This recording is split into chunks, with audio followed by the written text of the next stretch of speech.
Allez, shalom à vous, peuple de Dieu, de partout où vous nous suivez. Merci de choisir Bilima Radio ainsi que télévision, la radio et la télévision de la perfection. Je suis Magloire Kassongo pour la présentation de cette émission à la lumière de la parole. Je suis supervisé d'une manière générale par Franck Richard Mokessa et la programmation est l'œuvre de Marc Monga Donatien. Arsène Moukena est derrière la caméra pour les prises de vue.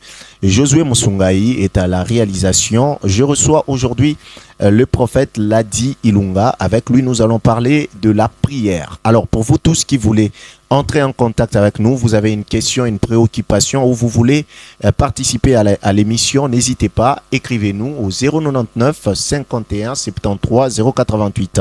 099 51 73 088. Je reçois le prophète Ladi Ilunga à qui j'ai dit bonsoir. Bonsoir, homme de Dieu. Voilà, avec vous, nous allons parler de la prière. D'après vous, c'est quoi la prière? Voilà, merci pour la parole. La prière, selon ma définition, ce n'est qu'un point de contact entre l'humain et le divin. Parce qu'il n'y a que c'est des deux façons ou deux manières que l'Éternel nous a laissé de les rencontrer. Si on ne les rencontre pas dans sa parole, nous allons les rencontrer dans la prière. C'est-à-dire que la prière, c'est le point qui nous est soumis pour nous mettre en contact avec ce qui est divin. Est-ce que quand vous parlez d'un point de contact avec ce qui est divin, les païens peuvent aussi prier ou soit la prière est réservée à une catégorie de personnes? La prière n'est pas réservée à une catégorie de personnes, mais la prière est réservée aux personnes qui croient en Christ. C'est-à-dire qu'il faut avoir rempli cette condition d'avoir d'abord la foi en Christ. Et là, que tu sois païen, que tu ne le sois pas, déjà quand tu crois, tu deviens chrétien. Et ce n'est pas réservé à une catégorie de personnes, mais seulement celles les personnes qui sont exclues. Il n'y a que les incrédules, les gens qui ne croient pas. Parce que tu ne peux pas prier un Dieu en qui tu ne crois pas. C'est-à-dire qu'elle est réservée aux personnes qui croient en Christ, qui possèdent la foi.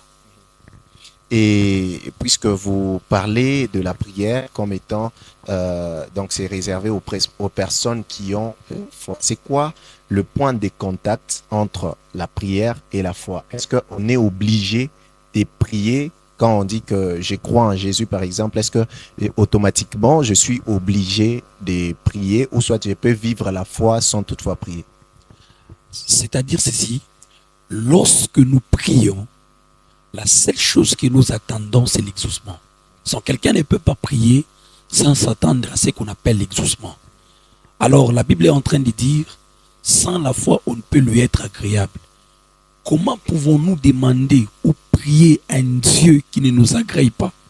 C'est-à-dire, nous sommes obligatoires, c'est tellement obligé d'avoir la foi. Parce que pour être exaucé, il faut avoir la foi. Et lorsqu'on n'a pas la foi, c'est déjà une barrière. Écoutez ceci, Dieu préfère même un pécheur qu'un incrédule. Parce qu'un pécheur, dans la présence de Dieu, fait une prière qu'on appelle la prière de repentance. C'est que les pécheurs peuvent croire que Dieu existe et il est le rémunérateur de ceux qui le cherchent. Il prie, il demande la miséricorde de Dieu. Mais un incrédule, Dieu ne l'agrée pas, Dieu ne l'accepte pas. Si vous voulez en tout cas ne pas être supporté dans la présence de Dieu, soyez cette personne qui ne croit pas, cette personne qui devient incrédule. C'est obligé d'avoir la foi pour prier. Et lorsque tu pries directement, c'est un acte de foi, parce que le Dieu que tu appelles, tu ne le vois pas. Tu crois qu'il existe et il écoute ta prière. Et s'agissant de la prière, y a-t-il des formes de prières qui sont différentes ou soit il existe une seule forme de prière, genre comme on les voit un peu presque partout, qu'on appelle les prières répétées? Est-ce qu'il y a plusieurs formes de prière ou soit il n'y a qu'une seule forme de prière? Il y a plusieurs formes de prière et il y a aussi plusieurs dimensions de prière. Si on parle de formes de prière, c'est-à-dire là, il y a des catégories de prières qu'on appelle les prières de supplication, prières de repentance, prières de combat. Et si on doit aller dans les dimensions, il y a il y a deux catégories, il y a deux dimensions des prières. La première, on appelle ça la prière charnelle. Et la deuxième, on appelle ça la prière spirituelle. C'est quoi la différence déjà des deux, de la prière charnelle et la prière spirituelle? La prière charnelle ne veut pas dire que cette prière n'est pas exaucée. C'est une prière qui peut ou ne pas être exaucée, mais elle est basée sur une certaine forme d'immaturité. C'est-à-dire un homme qui n'a pas encore compris le sens ou le savoir-faire de Dieu. C'est-à-dire, quelqu'un qui prie ou qui fait une prière charnelle, il ramène toute chose sur l'ego ou soit sur les pronoms G. C'est-à-dire, tout ce qu'il demande à Dieu est lié à ses propres intérêts. Et la prière atteint la dimension spirituelle lorsque l'homme comprend qu'il faut faire taire la voix de l'ego. C'est-à-dire, quand je prie, je ne regarde pas toujours ce qui est lié à moi, mais je prie aussi pour les gens, qu'on appelle la prière d'intercession.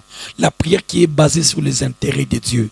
Parce qu'en réalité, Dieu n'a jamais exaucé nos paroles, ou soit l'éloquence de l'homme qui est en train de prier. Mais Dieu exauce les intentions de la prière. C'est-à-dire la foi qui est basée sur une belle intention, telle que tu pries pour les gens, tu pries pour ne pas être vu, tu pries pour viser l'intérêt de Dieu. Et lorsque vous faites taire la voix de l'ego, facilement le ciel s'ouvre dans votre prière et on appelle ça la prière spirituelle, car elle fait fonctionner Dieu dans l'exaucement. Jusque-là, quand vous parlez des spirituels, la prière spirituelle, est-ce que ce n'est pas lié, par exemple, quand nous prenons le parler en langue, il y a ceux qui appellent ça la prière spirituelle, selon qu'il est écrit, vous les lecteurs de la Bible, quelque part, on est en train de dire, lorsque je prie en langue, c'est par l'esprit que j'ai prie, mais lorsque je parle aux hommes et tout le reste, j'ai fait travailler l'intelligence. Parler de la prière spirituelle dans le sens de prier pour les autres. Quelle est la chose qui fait à ce que cette prière soit spirituelle parce que elle s'adresse à Dieu mais en intercédant pour les autres? Qu'est-ce qui fait à ce que ça soit spirituel contrairement à cette prière que vous avez appelée charnelle qui est le fait de demander pour soi-même? Voilà, merci pour la question. D'abord, il y a une petite chose qui peut-être vous avez confondu par rapport à ma manière de parler. Quand vous parlez du parler en langue, là, on appelle ça prière en esprit. C'est-à-dire que quand je parlais d'une prière spirituelle, ce n'est pas qu'il y a une différence entre une prière spirituelle et une prière en esprit. C'est-à-dire prier en esprit, c'est ce qu'on appelle le parler en langue. C'est une prière en esprit. Mais toute prière est spirituelle. Mais dans le contexte dans lequel j'ai parlé de la spiritualité, c'est dans des dimensions. C'est-à-dire, il y a une prière qui est tellement basse et une prière qui est élevée. Et la prière qui amène Dieu à exaucer rapidement, c'est ce qu'on appelle la prière spirituelle, que j'étais en train d'expliciter. Mais ici, quand vous parlez du parler en langue, c'est une autre dimension. Là, on appelle ça les prières en esprit. Vous voyez, c'est les prières en esprit. Si elle est spirituelle d'abord, okay, mais elle devient aussi esprit. C'est ça. C'est-à-dire que cette prière en langue, c'est une prière qui est spirituelle. Parce que c'est spirituel déjà. Mais elle atteint le niveau de l'esprit parce que c'est prié par l'esprit. Vous voyez. Et c'est l'esprit qui parle en nous, en intercédant en faveur des autres. Parce que déjà, les parler en langue, d'habitude, si je peux vous expliquer avec beaucoup de détails, tout parler en langue, c'est déjà, tout parler en langue plutôt, c'est déjà une prière d'intercession. Parce que tu ne comprends pas ce que tu es en train de prier. Comme vous étiez en train de le dire, la prière en langue stérilise les raisonnements humains. La raison, le cerveau, l'intellectualisme, tout ce qui possède l'homme comme faculté intellectuelle devient stérile. Mais c'est l'esprit qui commence à parler. Et quand l'esprit parle, l'esprit intercède. Voilà, l'esprit intercède. Parole du prophète l'a dit Ilunga qui est avec nous. Pour vous tous qui venez de nous prendre diffusion en cours, je vous rappelle que vous êtes à la lumière de la parole et aujourd'hui, à la lumière de la parole, nous allons comprendre la prière. Voilà. On était sur le point de... Donc, vous avez parlé de deux types, je ne sais pas, deux types ou formes de prière. Il y a la prière charnelle et la prière spirituelle. Voilà. Quand vous expliquez les parler en langue et la prière spirituelle, est-ce que j'ai mal compris ou soit la prière charnelle que vous avez taxée des charnelles est aussi spirituelle par le fait que c'est lui qui prie bien qu'il soit immature, mais il s'adresse à un esprit. Très bien, là vous avez compris maintenant les contextes. Parce que d'abord, tout ce qui s'appelle prière est spirituel. Spirituel, pourquoi?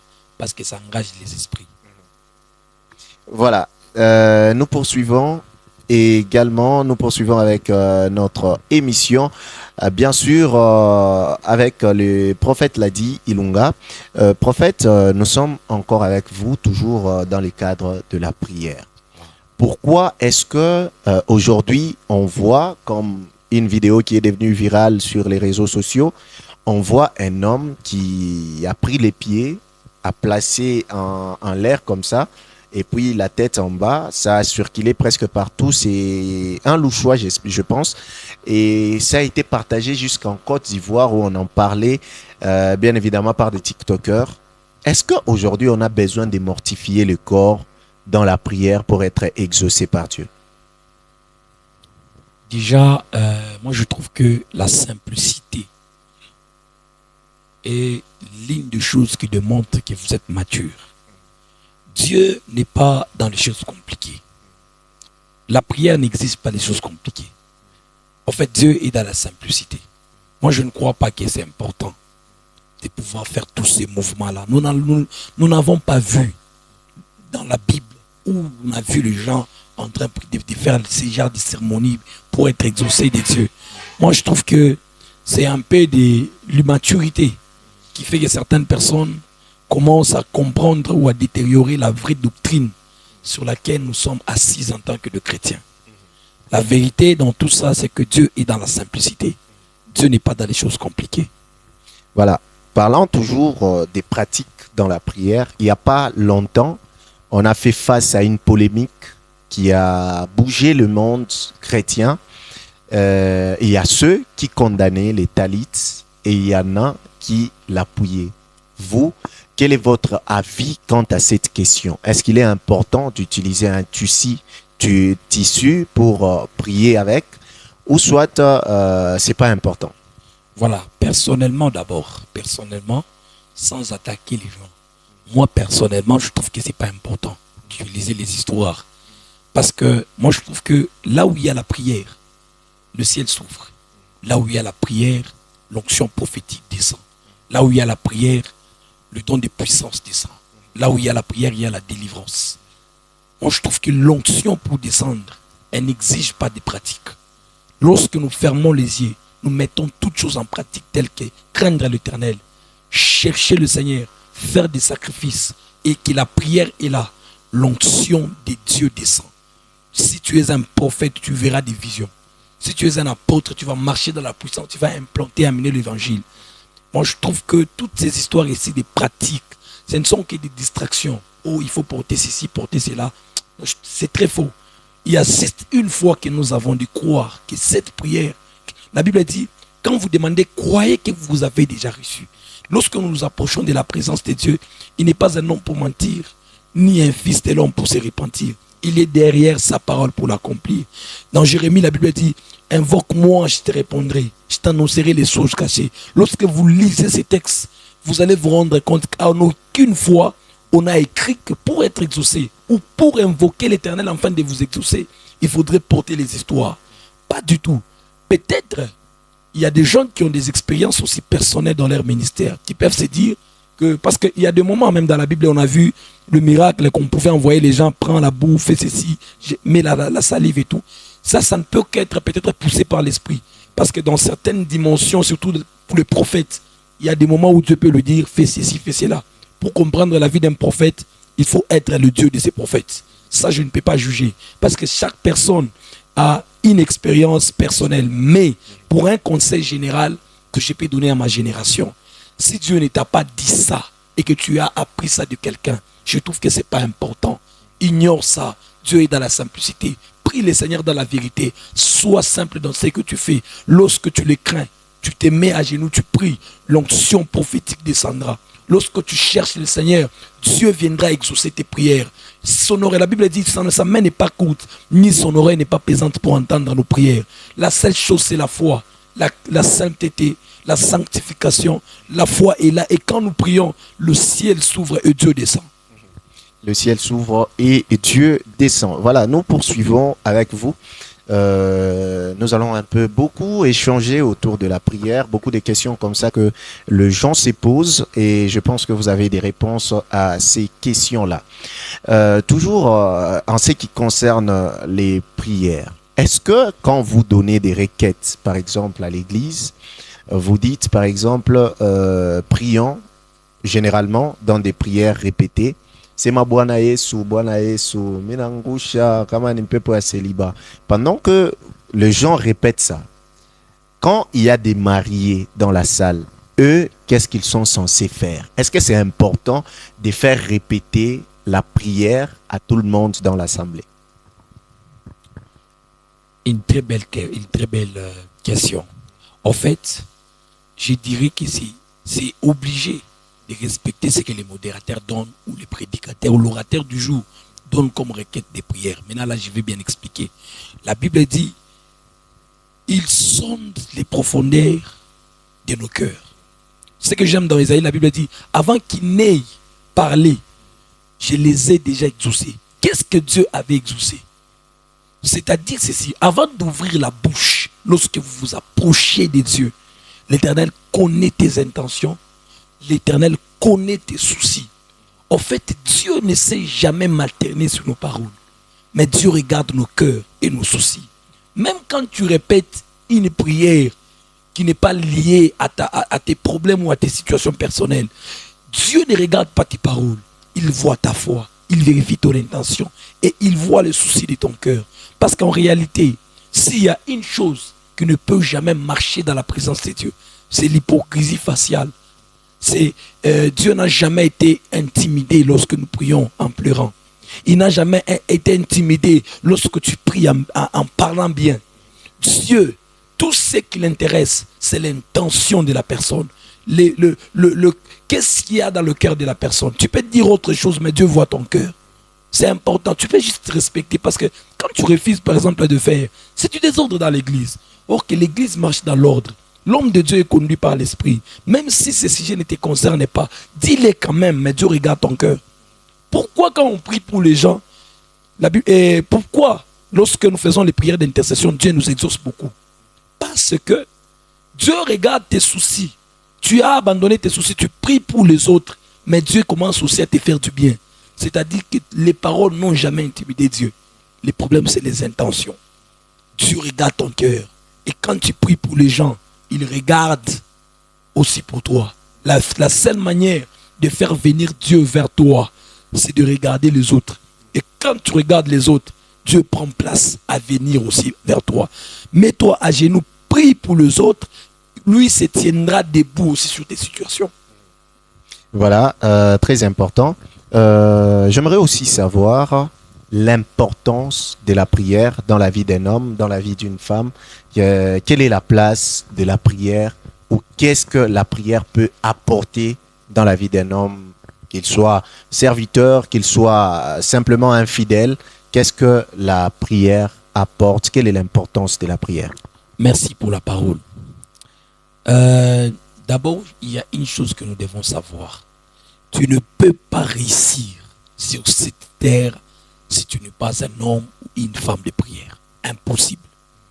Parce que la prière, avant d'aller d'abord à nos sujets ou à nos problèmes personnels, elle fait d'abord un travail tellement spirituel dans notre propre esprit.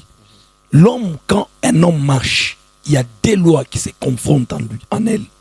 On appelle ça la loi de la chair et la loi de l'esprit. La prière te permet à nourrir l'esprit sur la chair.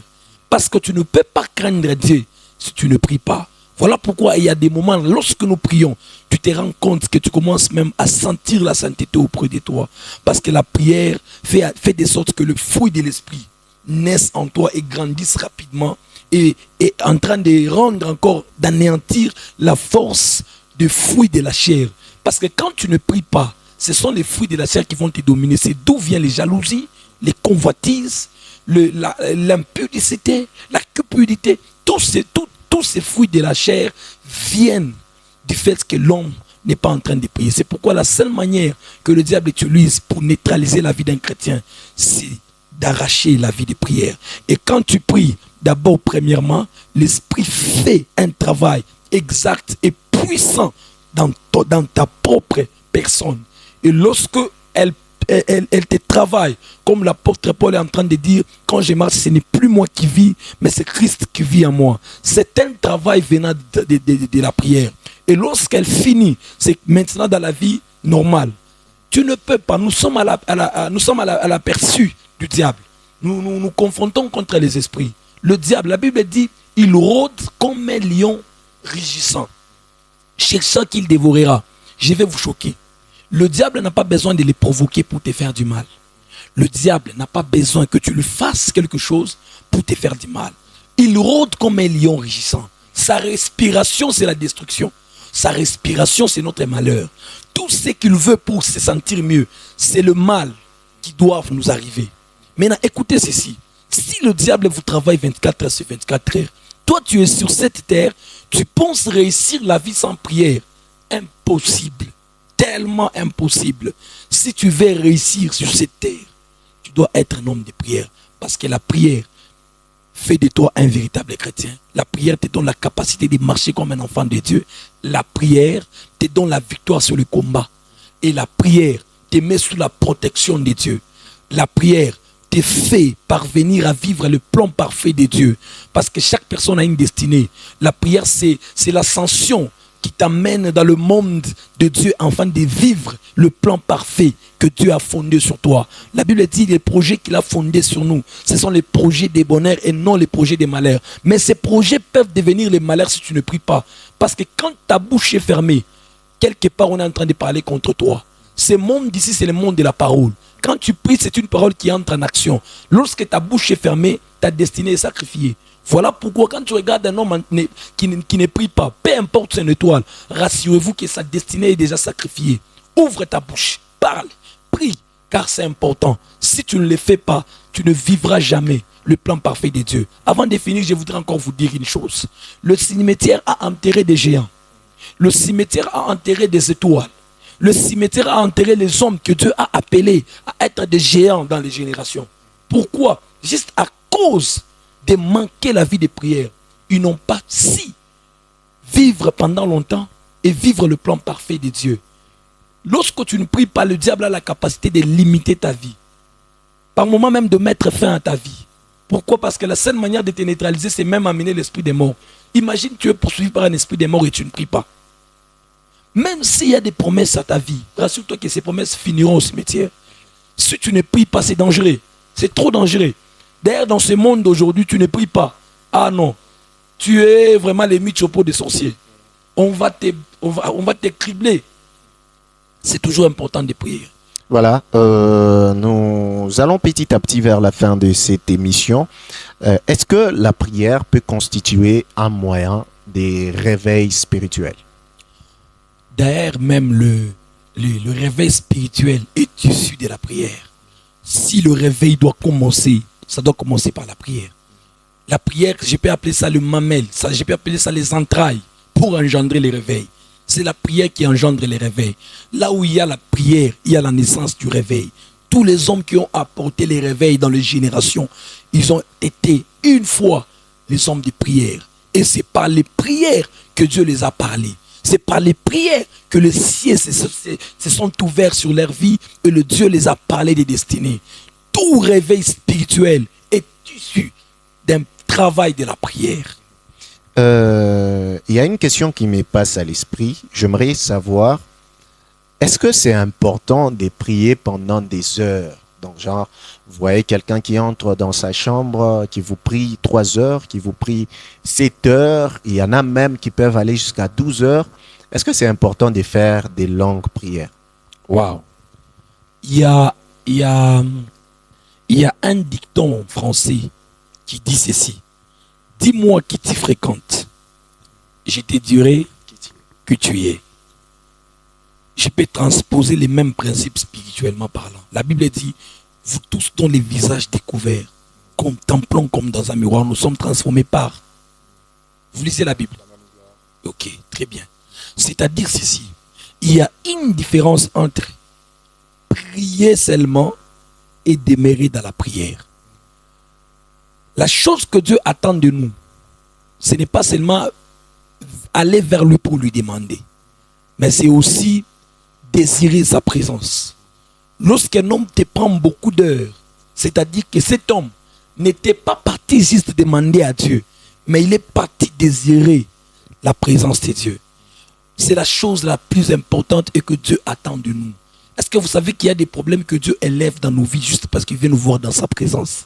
Dieu est comme une femme. La femme aime l'attention. La femme aime l'occuper.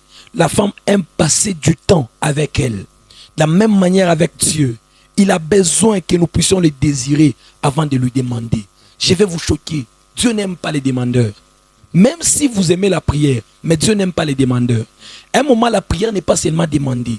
Ça peut être une manière de l'adorer, une manière de désirer sa présence. C'est-à-dire, demeure dans sa présence, mais ne pas seulement prier. Et quand tu demeures, c'est la dimension qui t'amène, tu te retrouves en train de prier, tu oublies les heures. Tu te rends compte que tu es dans la dimension d'éternité où l'air n'existe pas, les horloges n'existent pas. Tu désires la présence de Dieu. D'ailleurs, même je vais vous choquer, les gens qui vous font les 8 heures, ils ne regardent pas l'air. Mais ils constatent ça, c'est après. Quand tu entres dans la présence de Dieu, tu désires cette présence. Tu as besoin de le voir. Et c'est comme ça que l'importance des longues prières, c'est que plus tu fréquentes un Dieu puissant et que tu passes beaucoup de temps avec lui, tu deviens puissant. Plus tu fréquentes un Dieu saint, tu deviens saint. Plus tu fréquentes un Dieu qui est toutes les qualifications de Dieu, tout ce que Dieu est, tu le deviens aussi. Parce que quand tu regardes, tu es en train de contempler comme dans un miroir. Tu es en train de recevoir ce que est cet homme aussi.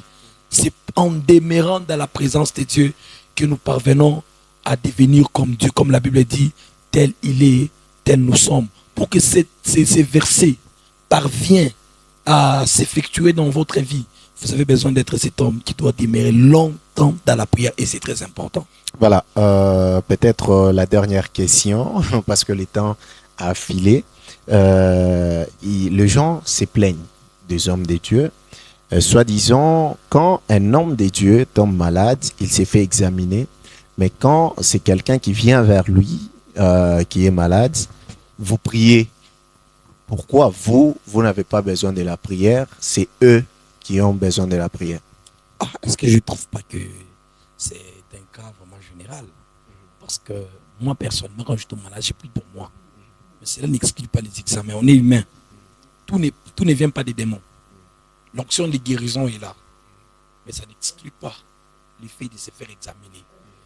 L'homme de Dieu peut se faire examiner, mais il ne peut pas interdire aussi aux fidèles de ne pas se faire examiner. Si l'homme de Dieu interdit à un fidèle de se faire examiner, là ça devient autre chose. Donc c'est important en tant que serviteur de Dieu, lorsque est-ce que vous savez d'abord premièrement que c'est ridicule pour un homme loin, un fidèle qui vient avec un problème de tête, tout ce que l'homme de Dieu lui dit, s'il va à l'hôpital, c'est ridicule. Un homme de Dieu est une adresse de Dieu. Un homme de Dieu, c'est une adresse de Dieu. Dieu n'est jamais descendu du ciel pour faire quelque chose comme ça et l'homme l'a vu. La Bible dit, j'ai entendu le cri de mon peuple, j'ai entendu le cri que lui font pousser les oppresseurs et je suis descendu pour le délivrer. Il est descendu comment? Par les bras d'un homme. Nous sommes les canaux de Dieu. Nous sommes les adresses de Dieu. Lorsque l'humanité cherche à rencontrer Dieu, la seule adresse, c'est aller rencontrer le loin que Dieu a établi quelque part afin de voir la solution. Un homme qui marche avec Dieu, Dieu lui donne l'onction de guérison. Lorsque quelqu'un est malade, il prie pour lui. Et d'ailleurs, moi je trouve que c'est un charisme. C'est très important pour un homme de Dieu. Lorsque quelqu'un qui est malade vient, tu lui dis ne pars pas à l'hôpital parce que l'hôpital de Dieu est ici. Un homme de Dieu a la capacité de transposer sa maison à un hôpital. Transposer sa maison à une maison de boîtiers, de béquilles qui doivent rester dans la maison. C'est très important. Voilà, nous sommes à la fin de cette émission. Merci à vous, prophète. Merci, homme de Dieu. Et j'espère que ce n'est pas la dernière fois. On aura le temps d'exploiter d'autres sujets. Mais pour aujourd'hui, ça n'est fini. Merci à vous tous, aimables téléspectateurs qui nous avez suivis de partout dans la ville de Likasi, pourquoi pas dans le monde. Vous voulez avoir l'intégralité de ces messages, bien évidemment, allez sur YouTube, tapez Magloire Kasongo, vous allez trouver cette prédication ou ces messages sans problème et sans difficulté, et sur tous nos réseaux sociaux, Magloire Kasongo. Et je ne sais pas comment les gens peuvent vous trouver sur vos réseaux sociaux peut-être. Voilà. J'ai le seul nom que j'ai déjà mis sur mon Instagram, d'abord, c'est Ladi Ilunga. Vous êtes sur Instagram, tape Ladi Ilunga. Sur Facebook, j'ai au moins 4 comptes. Vous pouvez taper Prophète Ladi Ilunga, Ladi Elvin Ilunga, Ladi Ilunga, Ladi Elvin Mukala. Ce sont mes 4 comptes Facebook. Sur les réseaux, bien sûr, j'en profite aussi pour vous donner mon adresse parce que je suis visionnaire du ministère Les Élites des Dieux qui s'échappote bien sûr au niveau des Makomeno sur l'avenue de l'hôpital, derrière le duplex de l'hôpital. C'est là que nous sommes. Et d'ailleurs, j'en profite pour vous inviter à nos programmes. Nous sommes là chaque lundi et chaque samedi. Et nous avons un programme très spécial.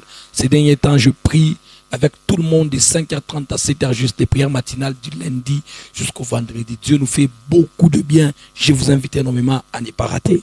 Voilà, merci à vous tous qui nous avez suivis. Moi, vous voulez me contacter, n'hésitez pas à appeler au numéro qui est au bas de votre petit écran. Et pour tous mes réseaux sociaux, Magloire Kasongo, et sur TikTok, Djamombele, vous allez me trouver. J'ai dit encore ici merci à Arsène Moukena pour la prise de vue. Merci à Josué Monsungaï pour la réalisation. Merci à Richard Moukessa pour la supervision générale. Merci à Marc Monga Donatien pour la programmation. J'ai dit ici merci à vous tous qui nous avez suivis. Merci pour votre fidélité sur Bilima Radio ainsi que télévision. Restez branchés sur nos ondes et surtout ne zappez pas. Je ne peux que vous dire bisous, bye.